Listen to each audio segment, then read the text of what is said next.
Hi friends, இன்றைக்கி ஒரு சிலிண்டரோட விலை 6000 ரூபா. இந்த இக்கட்டான சூழ்நிலையில் ஹோட்டல் தொழிலை எப்படி ரன் பண்ணுறது? வாங்க ஃப்ரெண்ட்ஸ் பார்க்கலாம். சிலிண்டரோட விலை 6 மடங்கு ஏறிடுச்சு. நீங்கள் எவ்வளோ தான் கஷ்டப்பட்டு சமைச்சாலும் டேஸ்ட்டை கொடுத்தாலும் உங்களால் ப்ராஃபிட் எடுக்க முடிய மாட்டேங்குது.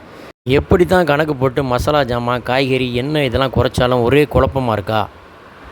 சின்ன சின்ன சேஞ்சஸ் செஞ்சால் போதும், அதோட கொஞ்சம் கஷ்டப்பட்டால் போதும், இப்போ இருக்க நெருக்கடியை நம்ம சமாளிக்கலாம். அதுக்கு மிகச்சிறந்த வழி விறகடுப்பு தான். இது நிறையா பேருக்கு தெரிஞ்சிருக்கும். இருந்தாலும் நம் முன்னோர்கள் பயன்படுத்தின முறை இதை பயன்படுத்தினா எரிசக்தி மிச்சமாகும், உணவும் டேஸ்ட்டாக இருக்கும். அதுக்கப்புறமா நம்ம அடிக்கடி அடுப்பை பற்ற வச்சு கேஸை வேஸ்ட் ஆகிற மாதிரி இந்த ஃப்ரைட் ரைஸு, நூடுல்ஸு இதெல்லாம் அவாய்ட் பண்ணுங்கள். நான்வெஜ் ஹோட்டல் கேஸை மிச்சப்படுத்துறதுக்கு கண்டிப்பாக தம் பிரியாணி போட்டு வச்சுருங்க. அது எப்பயுமே சூடாக இருக்கும். அதுபோக விறகு அடுப்பில் சமைக்கிறனால டேஸ்ட்டும் சூப்பராக. காலையில் டிஃபன் ஐட்டத்தில் தோசை, பூரி இந்த மாதிரி போடுறதுக்கு பதிலாக இட்லி, பொங்கல் மாதிரி ஐட்டங்களை போட்டு வச்சாலும் கேஸை மிச்சப்படுத்தலாம். இந்த மாதிரி டிப்ஸுக்கு மறக்காமல் நம்ம சேனல் லைக் பண்ணுங்கள், சப்ஸ்கிரைப் பண்ணுங்கள், ஷேர் பண்ணுங்கள். தேங்க்யூ, பாய்.